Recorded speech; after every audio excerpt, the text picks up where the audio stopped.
spectacular run. They need to have 0 deaths through some of their dungeons and play to the absolute top ability that we know that they can. That's right. It's getting later, which means PIME is getting stronger by the light of the full moon. Dr. J comes out of the crypt ready to play. Let's see how they do against Echo in game number 1 in the other side. All right, well, let's look how those two teams pair against each other, as both of them are doing this first pull. We've seen some MDI teams skip this specific pull, but not Echo or PIME, as they're both just charging in, gathering up everything. They have to be careful about bolstering here, because we have this Warlord in this pack who's got a lot more HP than the rest of the mobs, but Echo doing a really good job. Yeah, that mob cannot die while it is enraged as well, which makes it very, very dangerous with bolstering stacks and the double damage from the rage. So they're just going to run away from it on the side of Echo, as they've already dealt with that entire pull much more quickly than PI may have. Somehow they've just been able to deploy a massive amount more damage. I'm not entirely sure how that happened. That's definitely, I guess, so there are some differences between the two teams in terms of builds that we're seeing play here. Notably, Frag is playing that Venthyr Unholy Death Knight, whereas Mini is going for that Necrolord Covenant. It doesn't seem to explain much of the difference there. I think it was just a much more quick grouping of the mobs and deploying of cooldowns from Echo and less damage lost to movement.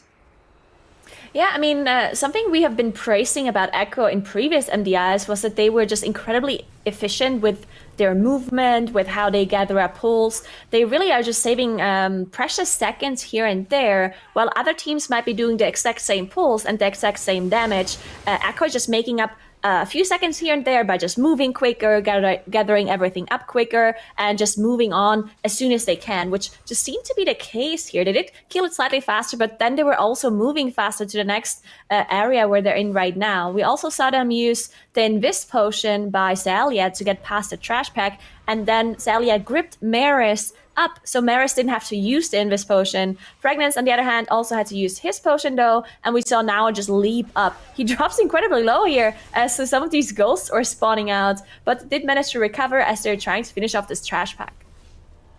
Yeah, on the other side we have PIME. I guess both teams are on the other side if you think about it, but on this stage, we have PIME also in the Hakar wing. We know that both of these teams are planning to spawn a Pride in this wing, but what they are going to do with it is a little bit different, as PIME have saved some crowd-controlled mobs that it looks like they are keeping them crowd-controlled while they work on this manifestation. At some point, they may use their Shadow Melds, but those are still available for them. Echo, on the other hand, have taken care of the entire trash in the area, and they'll be working on the manifestation and then taking it right into Hakar.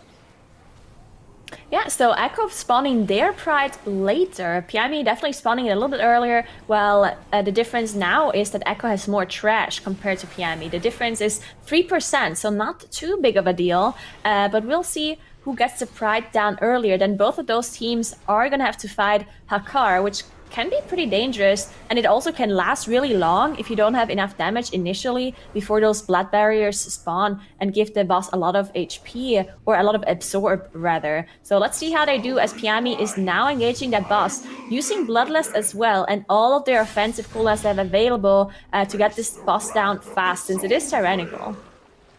Yeah, this is a boss that takes a lot longer if you can't get it down quickly. And that sounds like something that would be true of every boss, but this boss in particular is one that, as there are more and more Sons of Hakar, those shields get increasingly large, which means that the first 50%, even without cooldowns, goes down a lot faster than that second 50%. So it's really important to deploy as much burst as you can and try to skip those later blood barriers, or worst case, maybe try and finish off the Sons of Hakar with some AoE right before a blood barrier cast. That will prevent him from shielding for as much. Or you can use a immunity on yourself to prevent him from damaging you with the blood barrier, which then prevents him from shielding off of it as well as much. So that's something that we have seen some teams fire off some immunes to reduce the amount of damage they have to do. There you can see Dr. J doing it right now. That ice block on the blood barrier is going to reduce the size of it and might allow them to kill it before the next cast, which would be a pretty good outcome for them. I think they're doing a good job here of taking this boss down very quickly. Yeah, that was really well done. We saw the ice block and also the AMS being popped by Mini, making sure the shield is very low. And now they are finishing off the boss. So slightly ahead compared to Echo, who just now at 8% of the boss, trying to also reduce the blood barrier on their side as well. They are still ahead those 3% in trash. But again, doesn't make too big of a difference if Piami just includes that trash percentage in one of their pools later on. They still have those 3 mobs here, but they decide to just not play them as they use their Mind Soothe and their Other's Disease to just walk past that trash pack. Yeah, so they're going to need 3% later in the dungeon. I would say that those 3% are probably worth more than the 10 seconds or so that separate these two teams at this point, but it really does come down to what it's going to cost them to get that percent later. As you can see, Piami and Echo are now both going to move in to a very similar pull down here. Sigil of Chains is used to keep the low HP mobs out of this pull at the start by Piami. Those mobs, they just want to make sure that they don't come in early and don't get bolstered down, or bolstered, they don't bolster the other mobs in the pull. That's a really great use of that crowd control, and you can see Shackle Undead on that Raptor. The Raptor is the lowest HP mob in the pull. Echo instead are just saying, you know what, we're going to bolster this pull a little bit, but we're going to avoid using our globals on that kind of fancy play of the crowd control in order to just spend more globals on damage, and it does mean we have to do a little bit more total damage. I would say I like the way that Piami did this, though.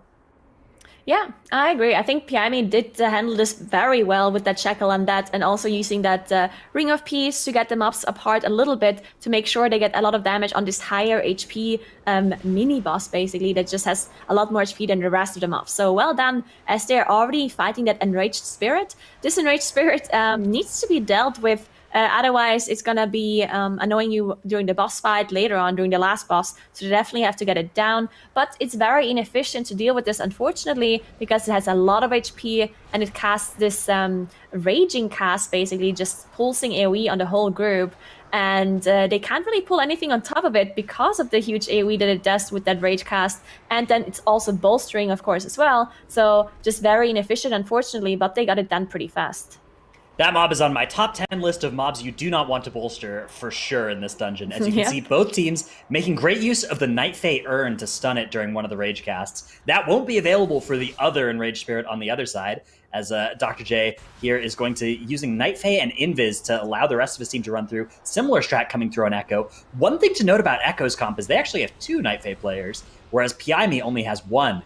Igloo is playing Kyrian on that Discipline Priest, whereas Zalia is playing Fae. That allowed Zalia to use that urn and let the Jinji do full damage as a mage. Whereas on the side of PI's team, they actually had to have Dr. J channel on that urn and lost a little bit of damage as a result. Yeah, interesting to see those slight differences in Covenant choices as well, with the DKs, Benthir and Necrolord, and then the Disc Priest as well going Kyrian and Night Fae. Interesting to see, as they're now both doing the exact same pull as well. They're just gathering up everything here as they just AoE nuking it down. And very likely we are going to see an Invis skip after this, as Echo is already moving on. They are spawning that Pride mob, that 40% Pride, and now they're moving on. Looks like Piami did not spawn their Pride, as they're still behind in trash compared to Echo because they skipped this one trash pack earlier.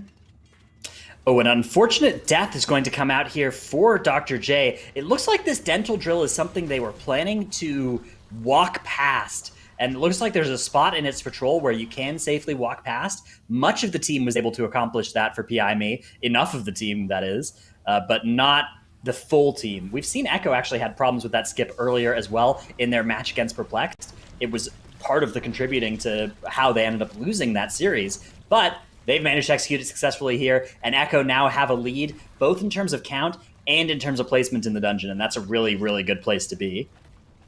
Yeah, Echo definitely ahead at this point, as they also finished off this trash pack. 10% difference in favor of Echo. Of course, after Piami did down this trash, they're going to be a lot closer, as they're also spawning their second Pride mob here. But Echo already on their way to that next boss, Millhouse Mana Storm. Let's see how they deal with this one. It is tyrannical, so it's going to take a while for them to deal with it, but shouldn't have any sort of issues whatsoever. In case something does go wrong, they have the Battle Rest available. The second Battle Rest is going to come up any second for both of the teams.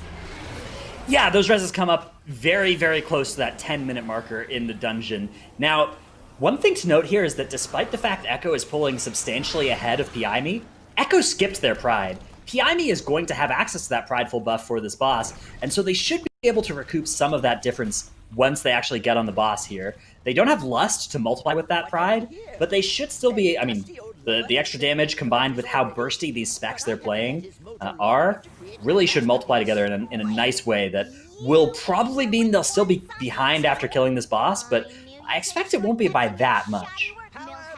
It's interesting to see that they actually choose to play this Pride, because this boss actually gets a lot harder if you kill this first boss too early, because you kind of need the Shadow Fury once Maleficent is down. And if Millhouse is dead before Maleficent spawns, then you don't actually get that Shadow Fury to stun her whenever she casts that AoE cast. So that is something that is that you have to care about, specifically with Pride. So if you have Pride, you don't want to use your offensive cooldowns on top of it, or at least not too many of your offensive cooldowns, otherwise you might just be having too much damage. But it looks like they're doing just fine.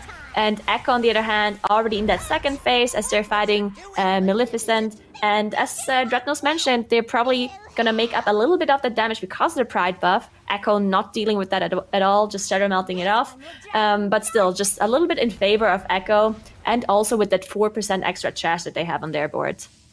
Yeah, they ended up getting Maleficent about 15% lower, or sorry, Millhouse, in that about 15% lower in the very first phase of this fight.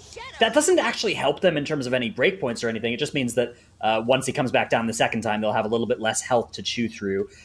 So it looks like something about 30 seconds in favor of Echo at this point, plus those 10 seconds of death differential as a result of that Mechagon skip, either going wrong or involving those deaths intentionally on the side of Piami.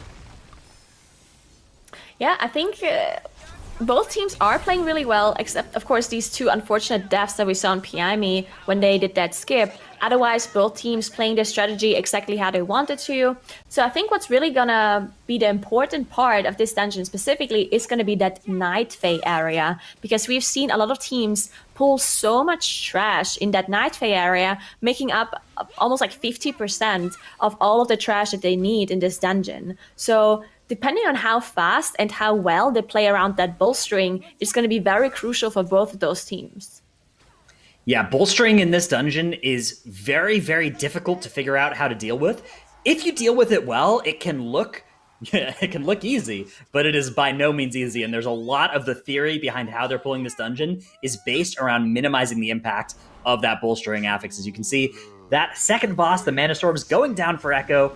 Still about 10% left on Maleficent for Piami. So yeah, somewhere in that 30-second range indeed for Echo in terms of advantage here. We know they do something pretty cool at the bottom of the stairs here, assuming that's still part of their plan. They kill some of the trash, and then they just meld off the bolstered big guys rather than trying to do priority damage to them here. So you can see there's a lot of little skeletons and raptors in this pack. They're going to do some burst AoE, and rather than worrying about bolstering, they're just going to use their Shadow Meld to counteract it entirely and leave those mobs alone. They're not particularly great count anyways. They get all of this nice count. They have those two massive warlords now. Now is going to kite them over to one side, Zalia as well on this side, and then they're going to go to the other side and get a meld. But they actually are having some trouble here because that Enraged Spirit is actually in the way of where they wanted to go. That's going to cause Gingy, Zalia, and now to fall off and die. And this is a huge disaster for Echo, actually. The fact that the Spirit was in that part of the patrol meant that they couldn't run up that way and then meld where they normally wanted to go. So they didn't have any space to play with, and that meant they couldn't meld and stay out of combat for long enough to end up actually dropping combat.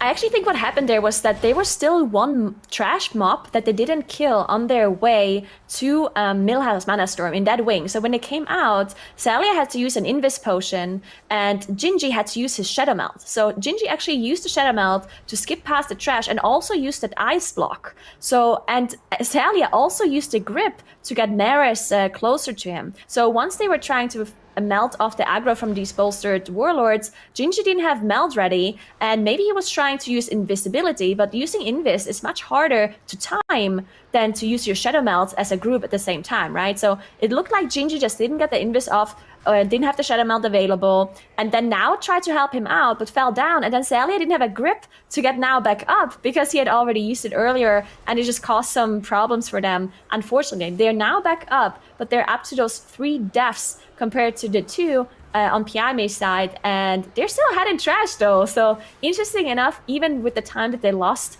during this little bit of an issue that they had, they're still ahead in trash percentage.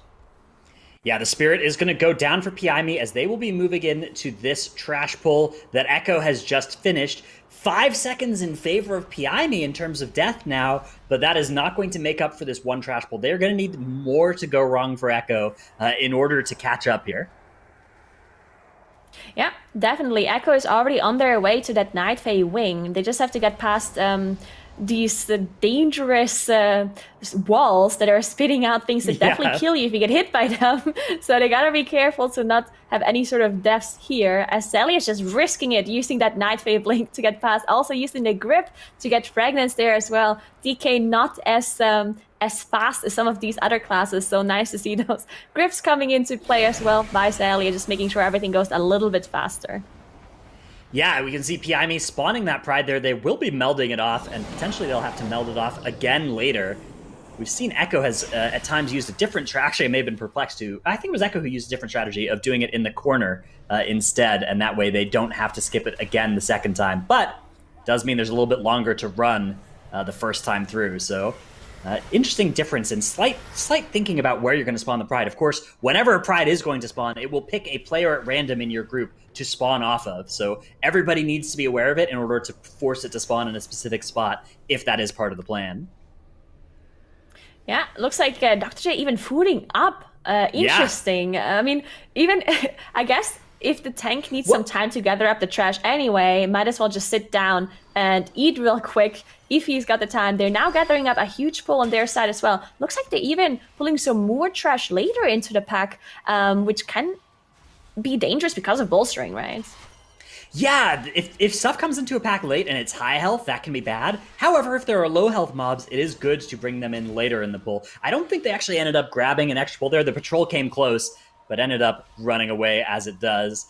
So I think they're in okay shape here. Those Bark Binders tend to have fairly low health here, but they've done a good job here of prioritizing that damage on the side of Pyaime. Echo, though, continuing to inch ahead on that count front. They are pulling all these Blade Beaks, although notably they are avoiding the Matriarchs that can be found on either side of this room.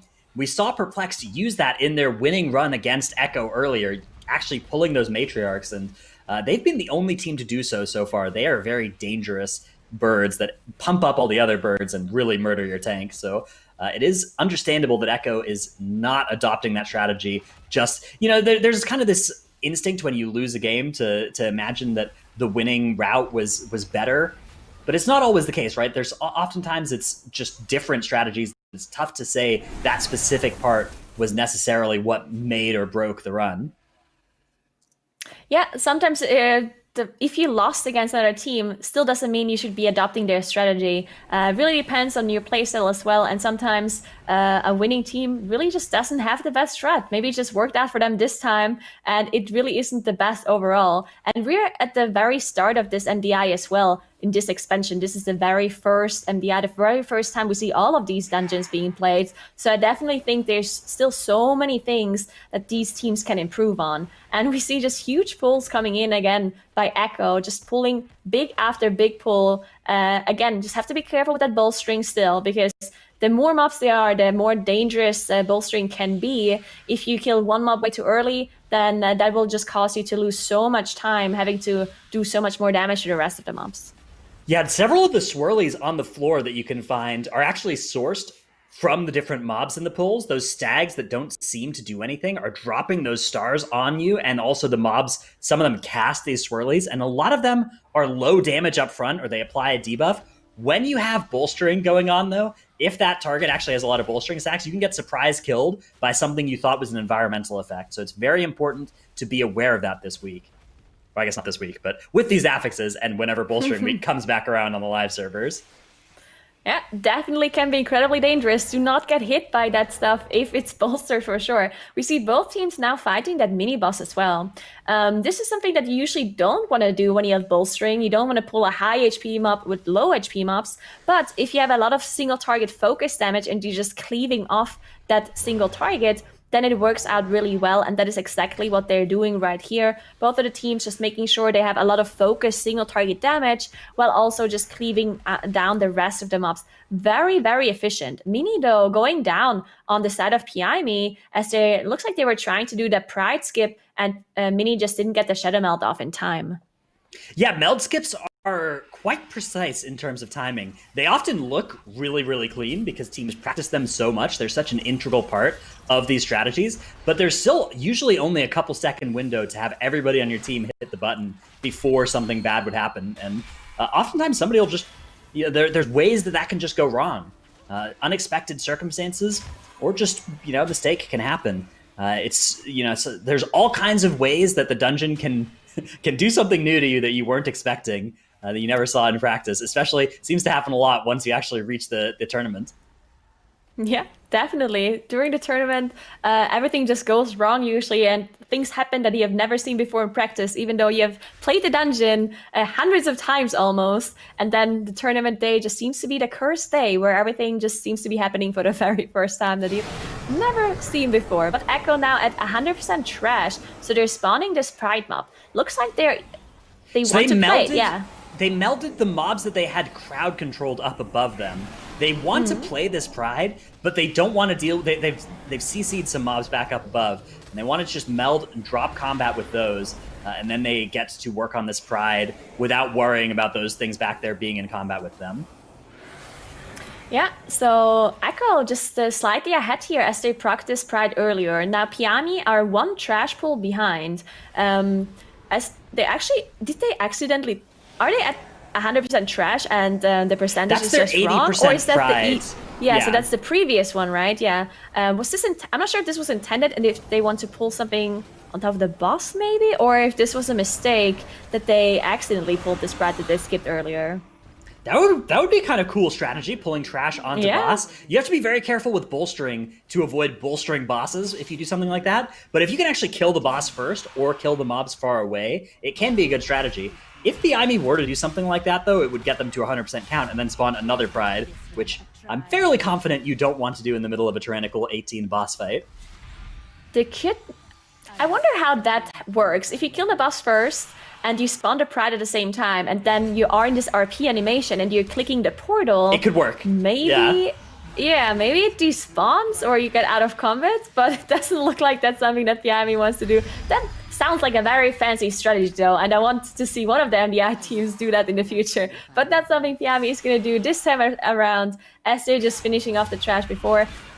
So it might really have been a mistake by them to actually pull this Pride, right? Because it seems unlikely that they just wanted to finish off this Pride for one last trash pull. So it must have been something going wrong for them to just somehow aggro that Pride that they previously skipped.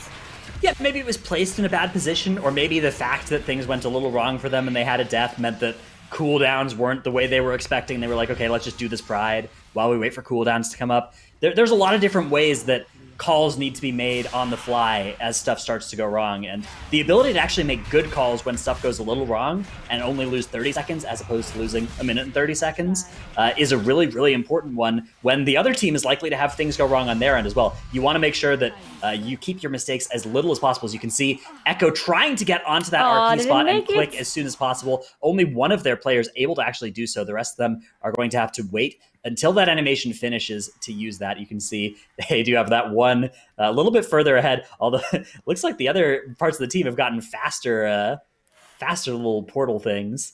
They're catching up. To be honest, I think sometimes it might actually just be safer to not try and attempt to click this portal while the RP is happening, because we've seen many teams attempt this very same strategy, and then they had some deaths happening at the very end of the boss because the lightning bolt was jumping to the wrong person, or someone didn't manage to go into the portal. So maybe sometimes if you get a bad timing, if the boss dies right before like a lightning or something, maybe it's better to just kill off the boss, don't risk it, and just click on the portal afterwards. Especially with Quaking active. That is a very dangerous thing to Quaking do. as well, As yeah. Gingy is going to slow fall on over to the side here. And I'm not quite sure why. Maybe just for style. Points. Maybe, yeah. I'm not sure. Anyways, they are going to pull the boss here. Last boss of the dungeon. Echo firmly in the lead. Death count is even, so there's no difference in time here. As long as they're able to kill all the ads on the small platforms and avoid having anything go horribly wrong on this boss, you can see there is a manifestation of pride in the back right-hand part of the room. I think the most likely way for them to wipe here would be for somebody to accidentally get too close to it and aggro that thing. Yeah, that's really something they need to be careful about. They do not want to aggro that one, because that might be... the thing is, Masala, like, this is not too dangerous in a normal phase as long as you dodge his, like, special abilities. So it might actually just be possible for them to deal with the Pride while fighting the boss, but it would be incredibly hard and incredibly dangerous, because you would have to be running around dodging the boss's abilities while also dodging the Pride debuff at the same time. So definitely want to avoid that, as they now have this first Shatter reality, meaning they're going to be splitting up, sending all 3 damage dealers on one platform separately, and the healer plus the tank on the 4th platform, making sure they have enough damage to deal with these mirror images. Yeah, you do need quite a bit of damage to get through these things. They have quite a lot of health, but you have a solid amount of time to do it in. Remember to click the totem after you kill these as well. Been in several groups where players have killed this and then forgotten to click that totem, and that is an important part of this process. Otherwise, you do not get all the benefits, and you'll have to do it again in the next phase. Each of them, though, will take 20% off the boss's health, which is a sizable chunk, and then you will get sent back to the main platform with a huge haste buff for each one as well. And they are going to be pumping that damage into the boss along with all of those Bwansamdis. They just need to get the boss to 10% health here before they can take game 1 in the series. I don't think there's really too much left that can go wrong for Echo at this point. They're just going to keep pumping damage into the boss. They've got another 6% to get through. They have no more mechanics left except for the boss mechanics. The Pride is no longer on this platform. The Pride is on one of the other platforms, so they don't even have to worry about pulling that. They just need to execute the mechanics of this fight, and they will take game 1 here. And they're so fast too. I mean, look at the time. Earlier, they played this same dungeon against Perplexed, and they lost. Perplexed won with a 28 minutes and 17 seconds time. And now the boss is about to go down 27 minutes into this fight. That means they're going to be almost 1 minute faster if they're finishing off the boss soon. So yeah, just incredible time improvement here by Echo between their game earlier that they had against Perplexed and this series here against PIME. So they definitely want to win this one to move on, as they're finishing off Masala here at 27 minutes and 27 seconds. There you go. No, never mind. I lied. 30. There we go. So not a minute faster, but still a very, very good time. This is the best time we've seen so far in this tournament. Well done. That's right. That's what Echo's bringing to the table. Right as they get dropped down to that lower bracket, you know they got to be fired up about that win. You know they got to be fired up, kind of getting a lot of their mojo back, just like Bob Salami did there, Tettles. Oh yeah, absolutely. Definitely a lot of mojo and a lot of haste given for returning the mojo to Bwansamdi at the very end. I really felt like PIME, for all things considered, had a pretty decent run. They would have probably ended about at 28-30, which was enough for Perplexed to be able to beat Echo. But Echo, like Nagura said, being a full minute faster than they were in the other side earlier today, I mean, that's actually a really, really swift run coming out of Echo in the other side. And I really think it came off of that dealer area and just like better management of bolstering. Yeah, and Dranos, you were talking a ton about the bolstering management for a lot of the different teams and how it's something that you don't really notice until it gets brought up or until we see some skips where they bolster a bunch of mobs and then, shadow meld to get away from them. So impressive. Yeah, it's kind of like the healer, where you really don't notice it if it's working, but when stuff starts to go wrong, that's when you start being aware of them. Oh, healer! Well, he's not heal wrong. me, please. No, it's a great analogy as well. Yeah, it was a very good point. And, you're talking as well a lot of times here, Drados, about some of the different strat changes that a lot of different teams have kind of brought to the table. And, Echo having their little divergences from what PIME does, but it really kind of comes down to Ardenweald in a lot of cases. Yeah, and I think the way that they play those ring packs as well, the ones that spawn around where the last boss lives, they have really nice ways of managing that. We actually saw it cause their biggest problem in that run, where they had that little mishap with the trying to meld off of the ones that they'd already bolstered. But besides that, they have a pretty effective way of managing those pulls that are really difficult and can take a really long time for a lot of other teams. Yeah, Tuttles, let's start going over those replays. What do you got for us here? Yeah, I mean, so we're highlighting the Arden World area pretty heavily here in our replays. We're just going to look at some of the pulls that they were doing, because while it is a bolstering setting, I think this kind of sheds a pretty decent light as to what I suspect that other teams will start to do later on in the season. Because it's bolstering, you already see Echo here pulling 20 mobs, like all these Blight Beaks here are just getting grouped up. Then you have all of these small Minder mobs getting pulled with the dragon. I feel like maybe you could even merge these and do these in like 1 or 2 fewer pulls. Echo on the in this run did this dealer area in 1 fewer pull than PI Me. Like, they were kind of close coming into this area, but then off the back of Echo literally being 1 full pull faster, that was allowed, and it gave them enough to propel them to pull dealer a solid 1.5-ish ahead of the side of PI Me. And honestly, that just propelled them to be able to take the first game. Yeah, and it's one thing here to grow, and we say, okay, yeah, they had such a crazy dominant run throughout the other side, but the next game's also going to be in Sanguine Depths, where we've seen Echo be on an absolute tear every single time they play anybody. Yes, Sanguine Depths is also one of those dungeons I think everyone fears, not just these MDI teams, but also players on live servers as well, because it can just be so dangerous. The bosses are super hard to deal with, and then you also have Inspired Fortified, which can cause some issues with the Trash. Trash also very dangerous in this dungeon, specifically because you have those narrow corridors where it's incredibly hard to kite anything, it's really hard to dodge anything, or to even move your camera properly. So yeah, Sanguine Depths can cause some issues for either of those teams, really. And I think whichever team is just gonna have a smoother run might be able to win this one. But Echo, to be honest, had some pretty good runs earlier. They won versus Perplexed, and also won another game earlier with 0 deaths as well. They have a very fast time here in this dungeon specifically. Yeah, and at this point, PI Me is going to be facing elimination as well. We've seen a lot of these other dungeons, which I think are always interesting here, titles that are kind of pushing people to notice some affixes more. I mean, last dungeon we had the other side, for example, with bolstering. Here we have to deal with the quaking. We have some of the inspiring and some of the skips that people have to be able to pull off when they're in such tight, jam-packed environments. Is always so interesting to see.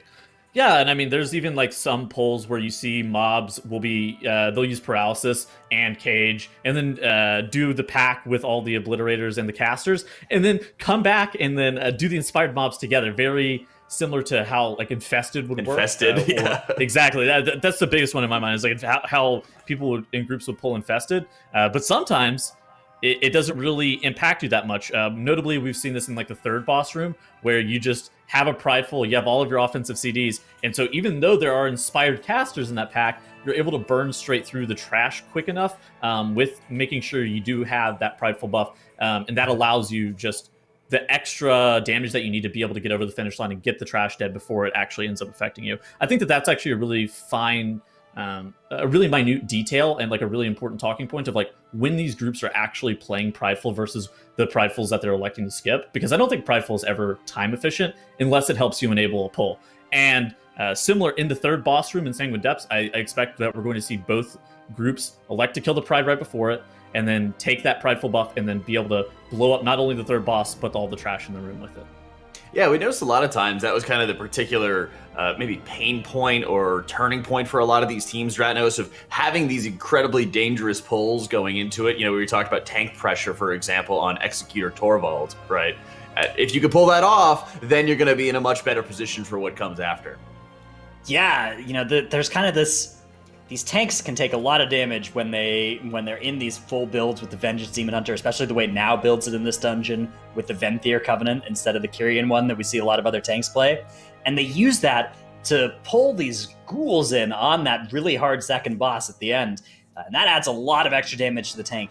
Being able to survive that without proccing Cheat Death, for instance, proccing Last Resort, can be really, really valuable for the rest of the dungeon's safety. And we've seen both Perplexed and Echo able to execute that strategy, and that allows them to then pull the entire third boss room with all the trash and the Inspiring Mob onto the boss. And that is a really, really impressive and time-saving pull if it works out, but you got to set it up with the ghouls onto the second boss.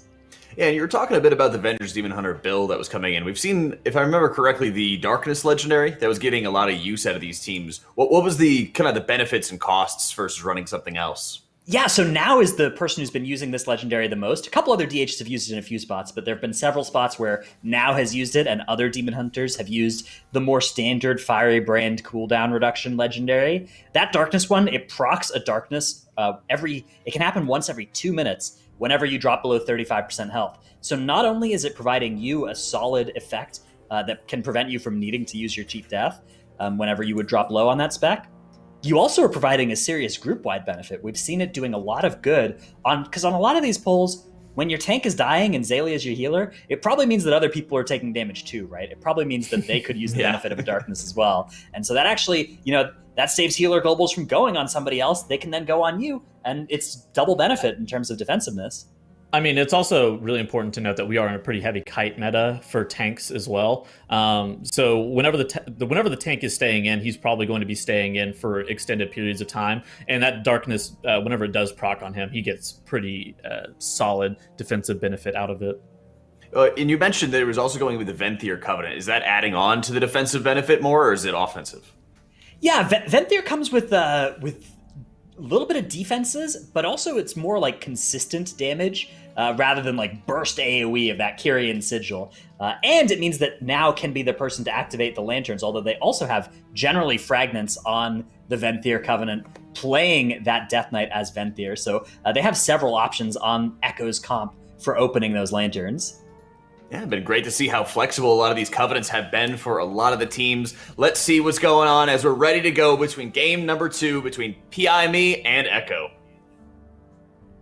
All right, let's see what those two teams can show us here in Sanguine Depths. This is going to be incredibly important for PIME as they need to win this game to continue this series. Otherwise, it's just going to be Echo moving on and PIME is going to be eliminated. So everything on the line here for PIME. And Echo, as I said, they have shown this dungeon already twice on this tournament, and both of those runs were incredibly clean, while PIME hasn't played this dungeon at all yet.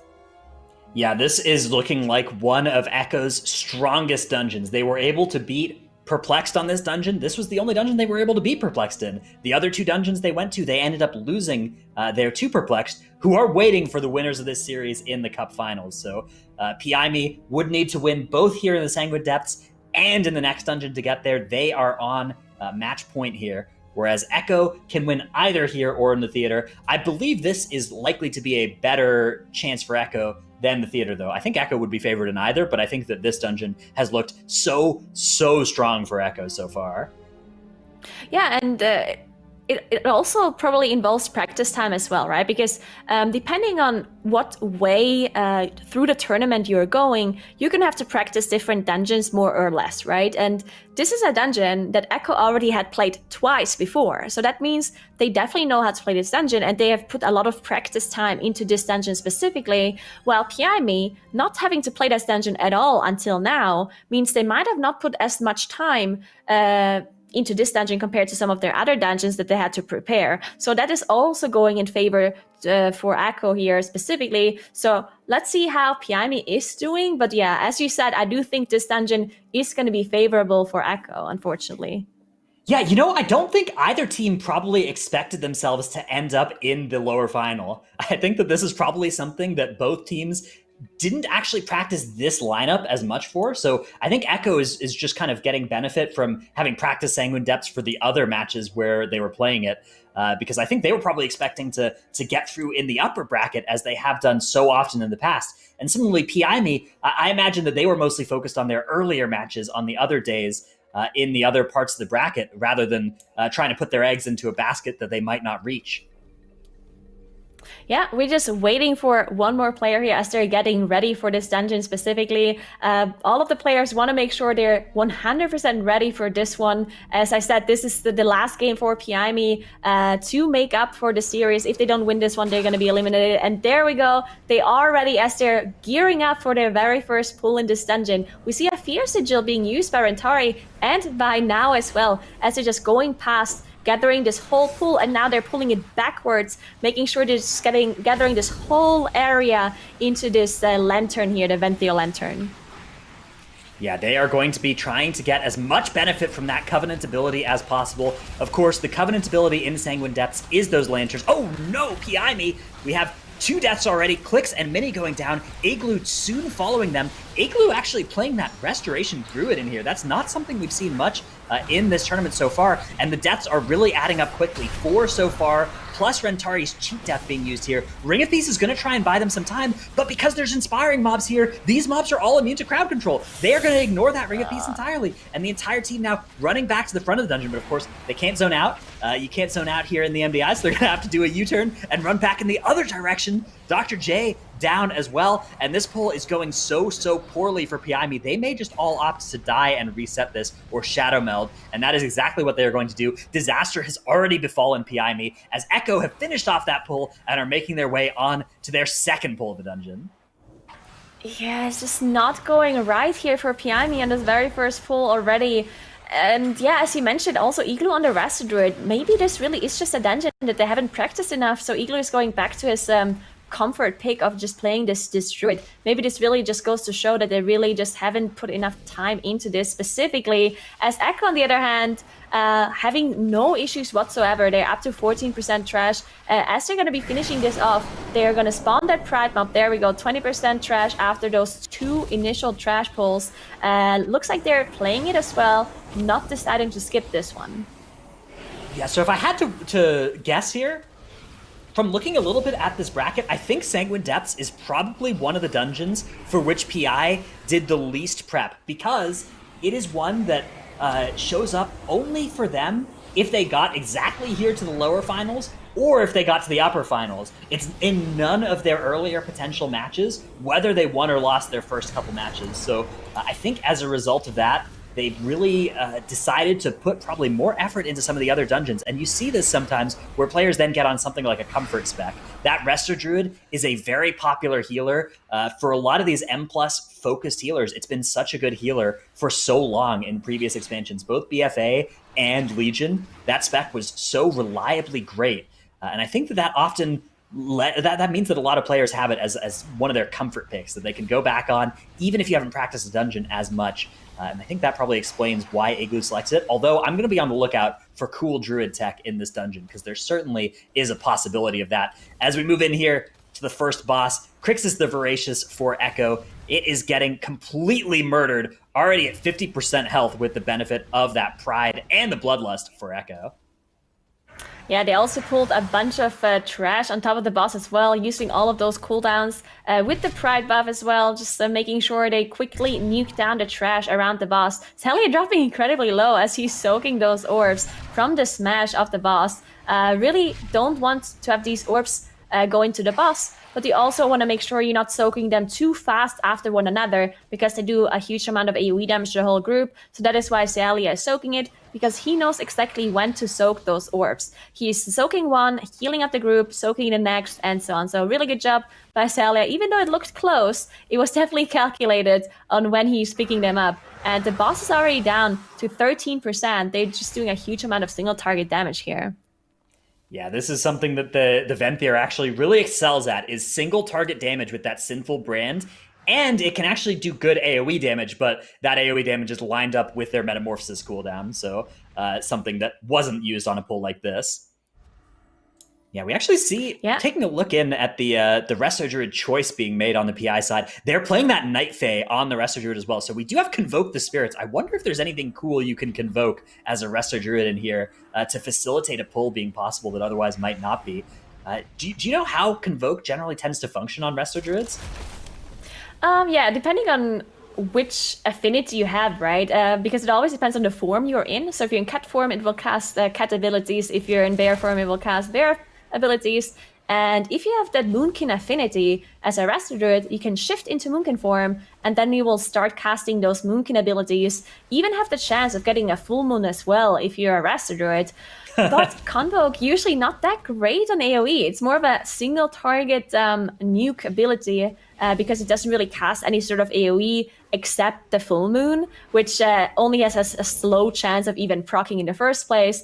So I would be surprised if they picked the Druid because of Convoke specifically. Let's see if it can do anything cool on this first boss here, because you know that they are going to save that first boss until after the trash is done on the side of PI Me, as Echo are working on their inspiring mobs that they have crowd controlled and left to the end of this pull. I think that there's definitely a possibility that burst damage will be compelling, especially when combined with that Heart of the Wild cooldown that Druids now have here in the Shadowlands.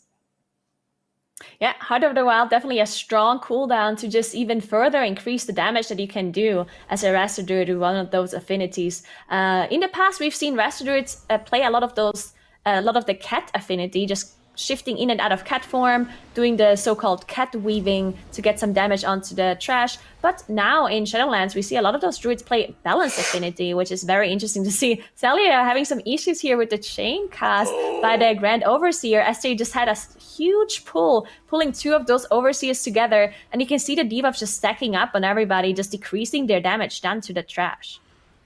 Yeah, this is completely rough here, but they've managed to get through this. Darkness wasn't even available for now, as he fell very low on that pull, but had already used it on the previous one. That is okay, though. They are going to be just fine, as that great pull continuing to work out for them with that other oppressor left in Gingy's Polymorph. They will deal with that thing later, as they are going to take care of this Pride to help make the next big pull work out for them so that they can get the benefits of the upcoming Venthyr Lantern. Yeah, the Vented Lantern definitely, we've seen by Echo that they actually use it through the wall even. So they're basically just walking into the room, gathering up everything there, and the lantern is outside, but because they're still close enough, you still get the buff through the wall. So very cool trick that we saw coming out of Echo previously.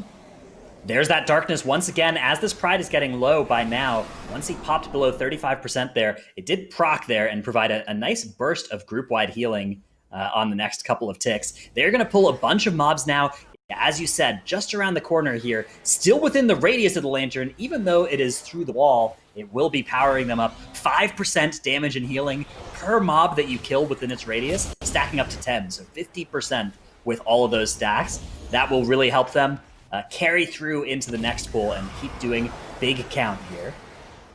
Yeah, still have to be careful with that dread binding that is being casted by the Overseer. It just binds everyone, and the only way to break it is by going further away or using any sort of immunities, like AMS, for example. So Gingy dropping incredibly low before he blinked away, making sure he breaks those chains. And now they're dealing with this mini-boss, on top of also dealing with the Warden. This mini-boss, not too dangerous. You have to dodge the frontal cast that he does, though. He casts a whirlwind that just goes out in a direction. Does a pretty big amount of damage to you if you get hit by it. It also knocks you. So definitely want to make sure you're dodging that one. And at the same time, the Warden also does some dangerous casts, but they have enough room here to deal with it. One more thing, this mini-boss actually enrages these neutral mobs once in a while. You can see one of the neutral mobs still being alive. That's because it is enraged. If you have a Soothe ability or a Hunter or a Rogue or a Druid, then you can actually get rid of this, but they don't have anything like that, so they have to finish it off. When PI Me gets there, they will have that Soothe, of course, True, from the Druid yeah. on their team. So cool little bonus points there. Is there anything else really that you can Soothe in this dungeon? Not really, right? It's mostly just that one part where that particular part of the kit would come into play. You also have these tiny mobs. I'm not sure. I think they're called the ghouls, claws. right? Also, the ghouls, yeah, they enrage as well. But since they all enrage at the same time, you can dispel only one. So I don't think that's actually going to be very valuable because the tank probably has to kite anyway. So I don't think that's going to be as useful as the dispel here in this neutral mob. Echo are making it now to the first lantern of this ring area. There are lanterns on both sides here, and their pathing involves going from one to the other and potentially refreshing their stacks as well, which will allow them to basically double the benefit of those first few stacks they acquire from this lantern when they can refresh the duration on them. So that is a pretty crucial part of the Echo strategy in this area as they're getting ready to kill all this trash leading up to the second boss. They want to get to about 78% on the trash count. Then they'll go into the boss and kill that boss and get to 80% in the middle of that boss fight right towards the end, and then spawn the Pride and kill the Pride after the boss, taking it downstairs to kill that entire third boss room. That's the plan in theory. Let's see how well it works out in practice, though, because there's a lot that can go wrong in this trash area and on those two boss fights. Yeah, I mean, this room specifically, this whole circular hallway just has a bunch of really dangerous trash. We see Zalia actually was pretty low on mana as well, so he's sitting down to get some mana back immediately as they finish off the trash pack, while the rest of the group is just moving on, gathering up everything, while Zalia is just walking there, making sure now is staying alive. Needs to cut a little bit because Zalia wasn't there immediately, but he is fine now as he did recover, and yeah, this room, this whole area just in general has some very dangerous mobs.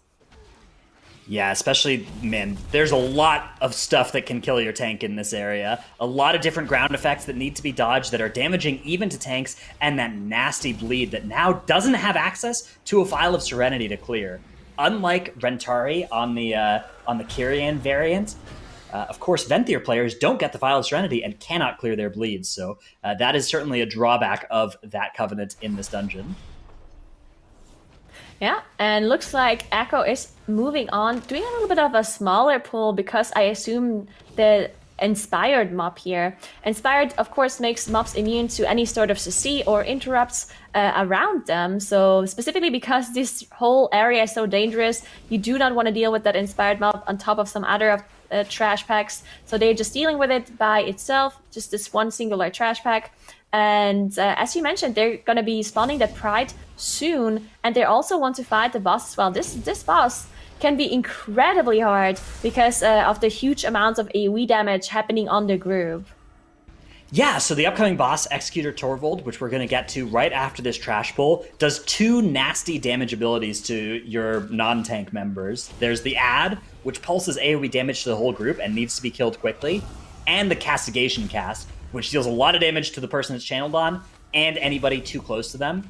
And there are some parts in the fight where both of those happen at the same time. Whenever that is going on, the person who's being targeted in particular, but really the whole group, because it's a pretty movement-intensive fight, is in a lot of danger at that time, and they really need to be careful with how they manage that. That's a great time to use defensives like Anti-Magic Zone, Pain Suppression from Zalia. We'll probably see some combination of those abilities handling that ability. Zalia, gonna sit down for a drink as this boss gets pulled. There are times like this in the dungeon where rather than getting the first couple globals on this boss, it's much more valuable to just sit down, get a couple of sips off of the drink, and then getting in to that boss fight. Of course, mana drinking has been nerfed a little bit coming into Shadowlands. You actually need to sit down and channel for a couple seconds before the mana really ramps up. And so it's important to have more than just, oh, Frag actually gets hit by that tornado there. They don't have a spare Dispel for him, it doesn't look like, as Zalia is also tanking that nasty dot from being hit by the tornado. And you can see that's going to cause a little bit of problems there. Rapture is going to come out to help counteract that and provide some shielding for the group as they get ready to go into the next set of overlaps here. Yeah, Zalia, Fragrance, and Gingy, all three getting hit by that tornado, getting that curse applied to them. Gingy, of course, the mage is able to dispel himself, and of course he chooses to dispel himself and not any of those other people. So unfortunately, they had to sit through it. On the other side, Piami, while we were talking about this boss, actually had a full team wipe. Unfortunately, it's one of those trash pulls. Looks like they were trying to do a pretty big pull on their side, considering that they know they are so far behind at this point because of those initial mistakes that they were making on this first pull. So they probably just decided to go for a really difficult, like Hail Mary kind of pull, and it just didn't work out for them as they just had a full team wipe going in there, and now they're up to 17 deaths, 85 seconds difference in favor of Echo and also behind in trash. It's really hard for Piami, considering that they probably have a lot less practice time in this dungeon here, while Echo is just doing such a great job. Even if Piami would play perfectly, it still would be hard to compare to Echo. They are just having such a great route in this dungeon specifically and just executing it so well. Yeah, that is why I actually really like what Piami tried to do there. You know, it takes a lot of guts to try and make a really big pull work when you already know you're behind, you have a lot of deaths on the board. But doing something like that is your best chance of winning the game. Even though it's a very high chance of failure, you don't really care whether you lose by 2 minutes or by 10, right? You'd much rather just increase the chance of, if things go perfectly, being able to win the dungeon at this point for PI Me. So a really great decision. Obviously didn't work out for them, but that is the mentality that you actually need when you're in a tournament like this. Yeah, I definitely agree. Just unfortunate that it didn't work out, as Echo now did proc that 4th Pride. They're up to 80% trash. Looks like they're having a little bit of an issue with this one, as none of the damage dealers wants to use their offensives, right? They can't. But Celia managed. Yeah, they need it for this all their pull. cooldowns for this pull. Yeah, so this pull is on a very short clock. They're pulling all the trash in, including an Inspiring Mob, which means that they really, really, really need to get it dead before it gets them dead. And so they're going to use every single cooldown ever created in World of Warcraft, all at the same time here. And by combining those, you can see Jinchi popping over 60k on the damage meters. Mira's at a respectable 34, and Fragment's a disappointing 25k there on the meters. Is going to be able to get all this trash dead. So I just want to mention like a thing I just saw happening. Even though Fragments maybe didn't do the same amount of damage as Jinji and Maris managed to pull on this pull, but Fragments did use that single grip on the Inspired mob, which is very smart because all of the other mobs are of course immune to any sort of CC. So gripping the only mob that you can into the boss, making sure they are faster, getting more damage from the rest of his team, because he knows the mage is the one exploding this trash pack. So just using any small little thing, any small utility that they can to gather this up faster. And this is something that we see by Echo a lot, just using any sort of small little advantage they can to gather the trash pull faster, to be at the point that they have to be in the dungeon faster.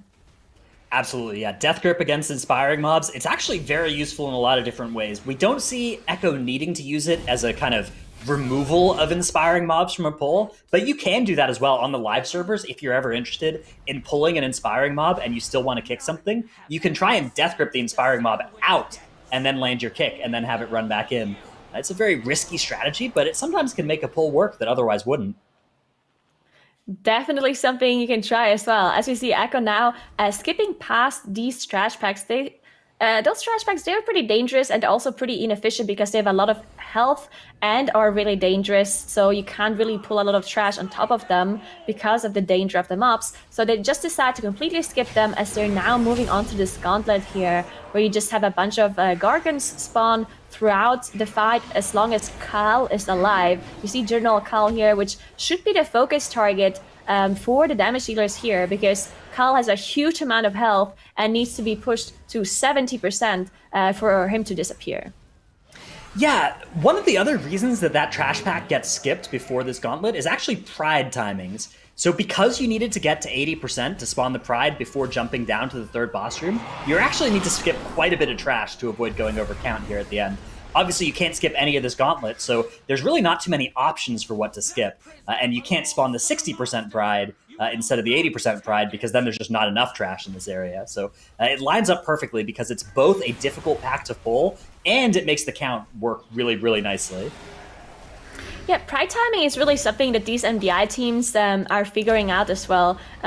Sometimes we see them skip the Pride completely and just not get the extra buff, because the Pride mob itself doesn't actually give any percentage towards the enemy forces that you need. So sometimes they feel like the advantage that they get from the buff is not good enough compared to the amount of time you lose for having to deal with the Pride mob in the first place. But in some dungeons, like this one here specifically, we see them deal with a Pride mob and it enables a pull that you wouldn't be able to do otherwise without having this buff.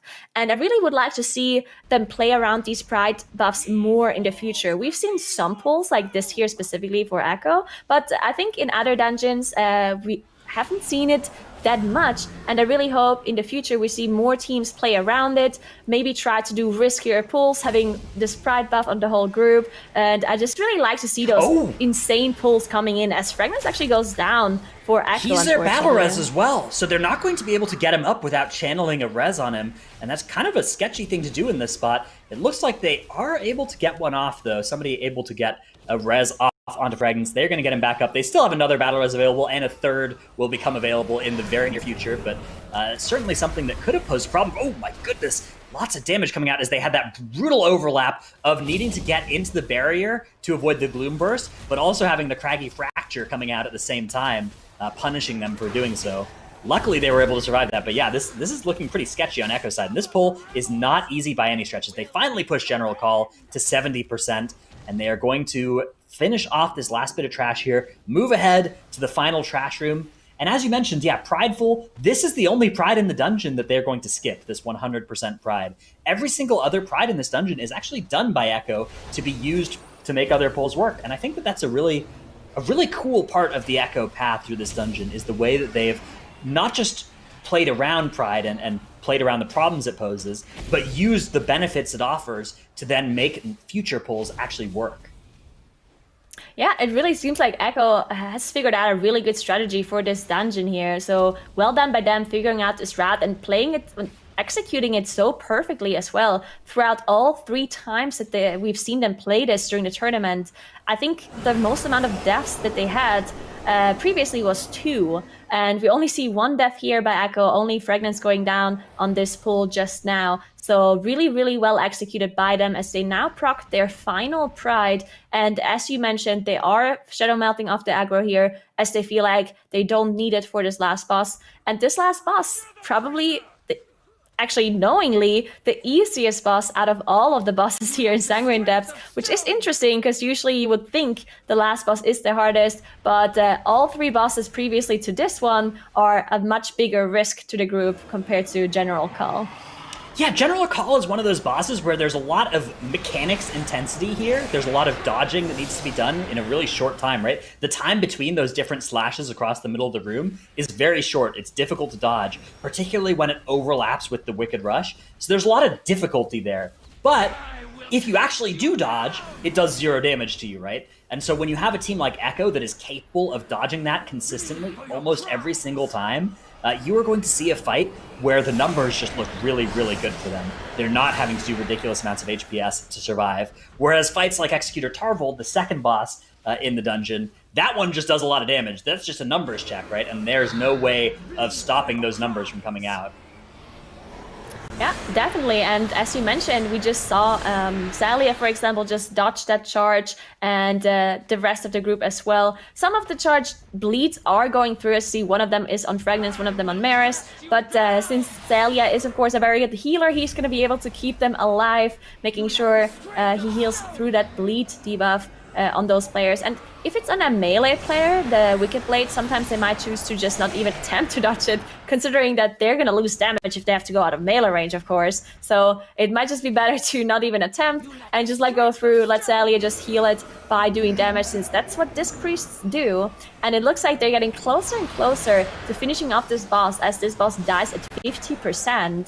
And yeah, just what a clean run by Echo. The first one was a lot closer, but this one really was very decisive in favor of Echo, and they really deserve winning the series against PIME 2-0, and they're going to be moving on into the final. That's right, Echo taking the win and continuing to really make Sanguine Depths their home. They just seem to love playing in this one and do phenomenally just about every single time that they enter into it. Echo takes the win, and they are going to be moving on to the finals to play against Perplexed in that rematch and try to get some revenge here, Titles. Yeah, I do feel like both teams here. I felt like that was an unfortunate series of events for PIME at the beginning. Really started to put them behind. Echo was able to take the